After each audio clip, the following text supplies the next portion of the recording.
চিন্তিত সোহান।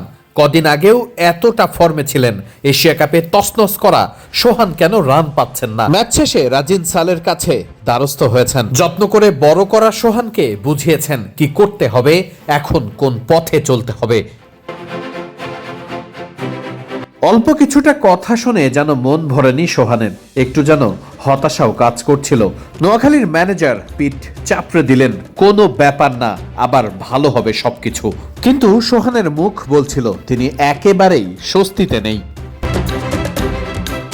বাবাকে এক নজর দেখতে রাজিন সালের পরিবারের সদস্যরা সেখানে উপস্থিত। খালেদ মাহমুদ সুজন সেখানে আসা মাত্রই পরিবারের সদস্যদের কাছে নিয়ে যান রাজিন সালে, পরিচয় করিয়ে দেন নিজের ছোট্ট মেয়েটার সাথে। রাজিন সালের মেয়েকে আদরও করে দেন খালেদ মাহমুদ সুজন। তাদের খোঁজখবর নিয়ে কিছুটা সময় কথাও বলছিলেন তিনি। একদিকে নোয়াখালী দলে যেমন আছে হতাশা, অন্যদিকে রাজশাহী দলে ঠিক ভিন্ন চিত্র। ইয়াসির আলী চৌধুরী রাব্বি থেকে শুরু করে দলের যে কোনো ক্রিকেটারের মুখ দেখলেই বোঝা যায় ম্যাচ জয়ের আনন্দ তাদের চোখে মুখে স্পষ্ট। তানজিদ হাসান তামিমও আজকে কিছুটা রান পেয়েছেন, নিশ্চিত করেই আগের 2-3 ম্যাচের ভালো না করার আক্ষেপ একটু হলেও তার কমেছে। মুশফিকুর রহিম আজও দলের জয়ের শেষ মুহূর্তে দলের সাথে ছিলেন। পেছন পেছন হাঁটছেন আকবর আলী, এখন পর্যন্ত ম্যাচ খেলার সুযোগ পাননি।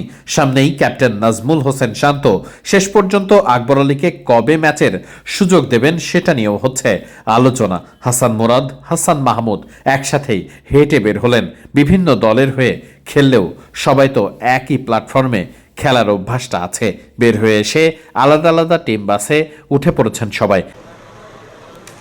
টিম বাসে সবাই উঠেছেন, শুধু রাজিন সালেই ওঠেননি। সিলেটেই বাড়ি তার, কিন্তু পরিবারের সাথে থাকা হচ্ছে না। নিয়মকানুন তো খুবই কড়া। বিপিএল কিংবা আন্তর্জাতিক টুর্নামেন্টে যখন কোচ ক্রিকেটাররা এভাবেই পরিবার থেকে দূরে থাকতে হয়, সেই সময়টা বেশ কঠিনই বটে। বাবাকে একটুখানি কাছ থেকে দেখার জন্য পরিবারের সদস্যরা তখন গেটে দাঁড়িয়ে। রাজিন সালেও অনেকটা সময় পার করলেন নিজের পরিবারের সদস্যদের সাথে। টিম বাস বেরিয়ে গেছে, রাজিন সালে একটু পরেই যাবেন আলাদা গাড়িতে।